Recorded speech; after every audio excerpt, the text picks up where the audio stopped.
मैं micro finance में job करता हूं और मुझे एक बिजनेस शुरू करने के लिए एक नया एरिया फाइंड करना है, मुझे नया ऑफिस डालना है और उसके लिए एक नया एरिया फाइंड करना है, मुझे नया एक टेरिटरी चालू करनी है उसके लिए एक एरिया फाइंड करना है। तो हम कैसे करें, क्या क्या चीज़ें हैं जो हमें देखनी चाहिए जिससे आगे हमें भविष्य में प्रॉब्लम ना आए और हमारा बिजनेस स्मूथली चलता रहे। तो आज के इस वीडियो में हम बात करने वाले हैं कुछ ऐसे पॉइंट के बारे में जिसकी मदद से आप अपना एरिया फाइंड कर सकते हैं और वो आपकी हेल्प करेगा। सो आपने अभी तक हमारे चैनल को सब्सक्राइब नहीं किया तो सब्सक्राइब कर ले, क्योंकि आपको मालूम है हमारा मिशन है इंडिया को फाइनेंशियल अवेयर बनाना, तो आप हमारा उसमें साथ दे सकते हैं। सो आइए चलते हैं।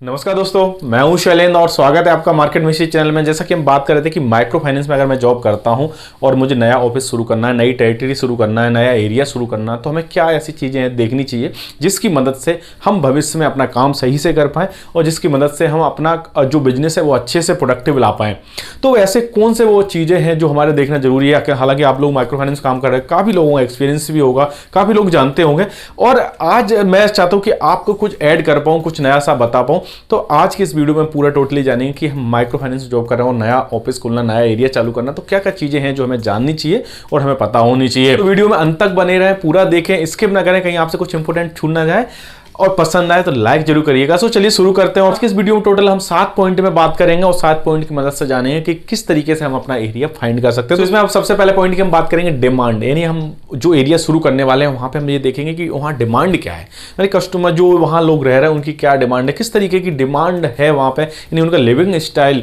क्या है, यानी किस तरीके का रहन सहन है उनका, और किस कैटेगरी के कस्टमर है, यानी लो इनकम ग्रुप के, मिडिल इनकम ग्रुप के, किस तरीके के कस्टमर है वो हमें देखना जरूरी है। और सबसे ज्यादा इंपॉर्टेंट है कि ये भी देखना हमें कि माइग्रेट होते हैं या नहीं होते हैं, यानी कस्टमर जो है वहां पर जो लोग हैं वो अपना काम करने उस शहर से बाहर जाते हैं, उस गांव को छोड़ के बाहर जाते हैं कि नहीं जाते हैं, और जाते हैं तो कितने दिन के लिए जाते हैं,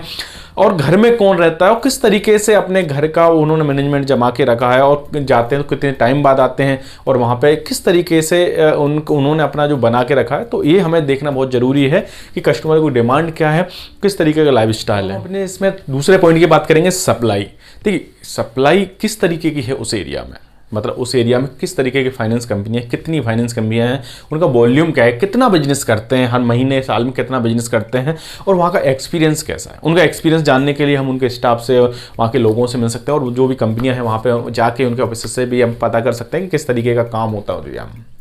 अगर इसके एवज में अगर मान लो कोई कंपनी है ही नहीं वहाँ पे, तो हमें ये भी पता करना है कि अगर कोई कंपनी नहीं है तो क्यों नहीं है, क्या रीजन इसके पीछे है। हमेशा ध्यान रखना, एरिया सर्वे करते समय, आइडेंटिफाई करते समय ये मत सोचना कभी भी कि इस गांव में कोई भी कंपनी अभी तक नहीं खुली तो हम क्यों खोलें या हम अपने ऑफिस चालू क्यों करें। पहले हमें रीजन पता करना होगा, हो सकता है किसी ने पता ही नहीं करा हो इस एरिया का, तो पहले हमें जानना, अगर नहीं है तो क्यों नहीं है, रीजन पता करें। अगर आपको कोई रीजन नहीं दिखता तो आप चालू कर सकते हो उस एरिया में। तो ये सप्लाई में 2 चीज़ें हमें देखना जरूरी है कि कौन कौन सी कंपनियां हैं, उनका वॉल्यूम क्या है, एक्सपीरियंस क्या है उनका, अगर कोई कंपनियां नहीं है तो क्यों नहीं है, क्या कारण है, ये भी हमें जानना जरूरी है। अब हम इसमें अपने तीसरे पॉइंट की बात करेंगे फॉर्मल फाइनेंशियल सेक्टर। हमें ये देखना है कि वहाँ पे कौन कौन सी बैंक, कौन कौन से फाइनेंशियल इंस्टीट्यूशन है जो काम कर रहे हैं। अगर काम कर रहे हैं तो उन्होंने किस कैटेगरी के लोगों को लोन दे रखा है, लो इनकम वालों को दे रखा है, कस्टमर सेगमेंट क्या है, किस तरीके के लोन वहाँ पे बटे हुए हैं, कौन से लोन ज़्यादा है, कौन से कम है, ये हमें देखना बहुत ज़रूरी है। क्योंकि ये हमें बाद में जब हम फंडिंग करेंगे, अपना ऑफिस अगर खोल लेते हैं उस एरिया में, हम अपना कंपनी चालू कर भी लेते हैं उस एरिया में, तो हमें वो बहुत मदद करेगा कि हमें कैसे कस्टमर को टारगेट करना है।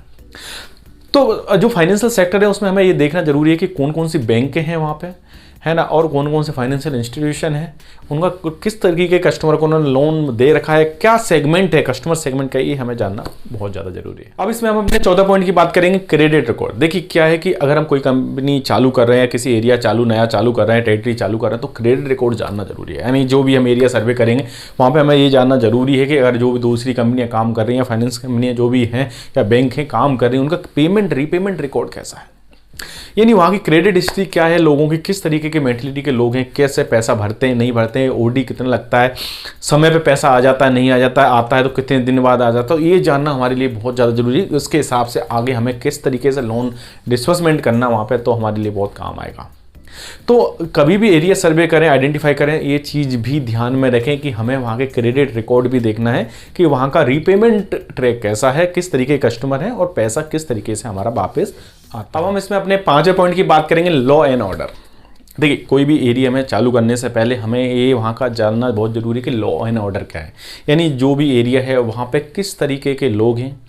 क्राइम में ज़्यादा इन्वॉल्व हैं, नहीं है? चोरी का कैसा रहता है वहाँ पे, चोरी वगैरह ज़्यादा होती नहीं होती है? तो वहाँ का लॉ एंड ऑर्डर कैसा, किस तरीके की सिचुएशन है, कभी इलेक्शन होते हैं तो किस तरीके का माहौल हो जाता है, जनरली नॉर्मल माहौल कैसा रहता है, रात के समय में माहौल कैसा रहता है, कोई अगर जा रहा है रात में हम कलेक्शन पे, जैसे हमारा बंदा गया है कलेक्शन लेके लेट हो रहा है, तो कहीं ऐसा तो नहीं रॉबरी हो जाएगी, कुछ हो जाए, तो हमें वहाँ पर ये चीज़ भी जानना ज़रूरी है।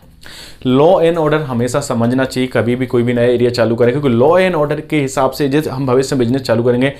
अभी हमारा किस्त चालू हो गया, हमारा रीपेमेंट आना चालू हो गया और ऐसा कोई सिचुएशन आ जाती है जो हमने पहले पता नहीं करी, तो हमारा पैसा अटक सकता है।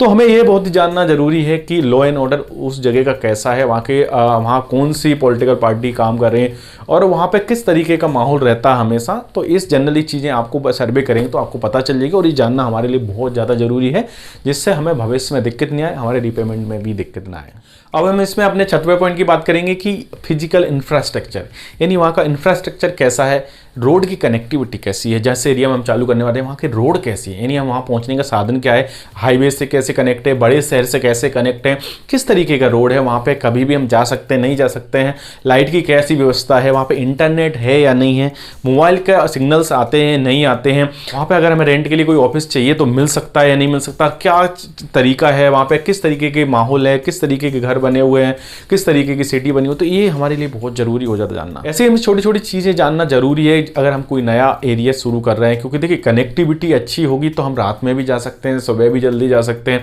लेट नाइट भी काम कर सकते हैं, कभी जरूरत पड़ रही है ना। और उसके साथ ही साथ वहाँ पे इंटरनेट है नहीं, क्योंकि बिना इंटरनेट के आज के समय में कोई काम नहीं करना, हमारा कोई काम नहीं चलना, डिसमेंट चल रहा है, आपका डिसमेंट रुक जाता है तो आप भी परेशान हो जाएगा, टारगेट जो भी है वो भी नहीं हो पा रहा है। तो इंटरनेट की क्या सुविधा है, लाइट इलेक्ट्रिसिटी किस तरीके का है, वहाँ पे रेंट वगैरह के लिए ऑफिस अवेलेबल है या नहीं है, मोबाइल सिग्नल प्रॉपर आते नहीं, कई बार मैंने देखा है, मेरे साथ हुआ है, कई गाँव में जाते हैं तो सिग्नल ही नहीं आते मोबाइल के, और वहाँ पर अगर आप चले जा रहे हैं और आपके साथ कुछ घटना हो जाती है तो आप किसी को कनेक्ट भी नहीं कर पाते। तो हमारे लिए भी जानना जरूरी है कि वहाँ का इंफ्रास्ट्रक्चर कैसा है, किस तरीके से वहाँ पर सारी सुविधाएं हैं।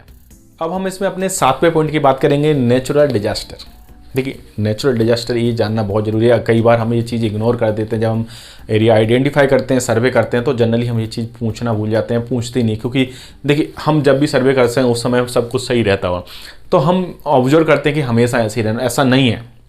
तो एरिया जब हम आइडेंटिफाई करें तो ये चीज़ भी पता करें वहाँ के गांव के लोगों से, दूसरे बड़े लोगों से कि यहाँ का जो नेचुरल डिजास्टर कैसा है, यानी यहाँ पे बाढ़ वगैरह आती है नहीं आती है, तूफान वगैरह कितने आते हैं नहीं आते हैं, कोई नदी आसपास तो नहीं है, कोई रास्ता ब्लॉक तो नहीं हो जाता है बरसात के समय पे, और यहाँ पे किस तरीके के माहौल रहता है बरसात के टाइम पे और बाकी दूसरे, तो ये जानना हमारे लिए ज़रूरी है। मैंने कई बार अपने लाइफ में देखा है कि बहुत सारे गाँव हैं जहाँ पे हम प्रॉपर रास्ते से जाते हैं, लेकिन कई बार बरसात में वो रास्ते बंद हो जाते हैं, फिर आपको दूसरे खेतों के कहीं से रास्ते जाते हैं जो बहुत ही ज़्यादा डेंजरस होते हैं कि वहाँ पे रॉबरी भी हो सकती है आपके साथ। तो ये शुरू करने से पहले अगर ये सारी चीज़ें हम देखेंगे तो हमें प्रॉब्लम नहीं आएगी अपने कोई भी कलेक्शन करने में या डिसमेंट करने में, क्योंकि देखिए हमारा काम है फाइनेंस का, और हमें फाइनेंस में जब काम करना तो हमें हर चीज़ पहले से जानना बहुत ज़्यादा ज़रूरी है। तो एरिया आइडेंटिफाई करें, सर्वे करें, तो नेचुरल डिजास्टर क्या है वहाँ पे ये ज़रूर पता करें और आसपास लोगों से भी पूछें, बाकी फाइनेंस कंपनियों जैसे हमने दूसरे पॉइंटों में बात करी उस तरीके से भी आप पता कर सकते हैं।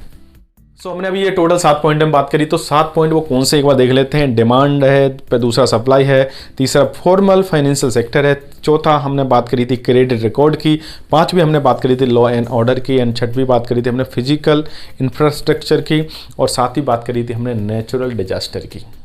सो ओवरऑल देखें तो ये 7 पॉइंट हैं जिसकी मदद से हम अपना एरिया सर्वे आसानी से कर सकते हैं, आइडेंटिफाई कर सकते हैं। हालांकि हमने एरिया आइडेंटिफाई कैसे करें, एरिया सर्वे कैसे, उस पर हमने एक वीडियो बनाया जैसा स्क्रीन पर देख रहे हो, तो ये वीडियो की मदद भी आप ले सकते हो। इसमें हम पर्टिकुलर गांव वगैरह किस तरीके के कस्टमर्स हमें आइडेंटिफाई करना उसमें बात करते हैं। ये अभी हमने बात करी ये जनरली उनके लिए है जो हम ऑफिस नया खोलना चाहते हैं, कोई नया शहर में खोलना चाहते हैं, कोई तालुका में अपना ऑफिस खोलना चाहते हैं, तो वहाँ पर भी इसकी हम मदद ले सकते हैं। हालांकि इसका मदद हम कस्टमर को फाइंड करने में, गाँव को कोई नया स्टार्ट करने के लिए, कोई टेरिटरी स्टार्ट करने के लिए भी ले सकते हैं। तो ये पॉइंट अगर हम ध्यान में रखते हुए करेंगे तो उम्मीद है कि आपको थोड़ी मदद मिलेगी और आगे हमें भविष्य में कोई प्रॉब्लम नहीं आए, ये काफी हेल्प करेंगे। तो उम्मीद करता हूं आज के वीडियो आपको पसंद आया हो। अगर पसंद आया तो अपने दोस्तों परिजनों में शेयर करें और उन लोगों को भी शेयर करें जो माइक्रो फाइनेंस में काम करते हैं या करना चाहते हैं, या वो एरिया सर्वे करना चाहते हैं लेकिन समझ नहीं आ रहा, तो उनको जरूर भेजें ये वीडियो। इन्वेस्टमेंट और फाइनेंस की जानकारी के लिए हमारे चैनल को सब्सक्राइब करें। सो मिलते हैं नेक्स्ट वीडियो में, तब तक के लिए नमस्कार, जय हिंद।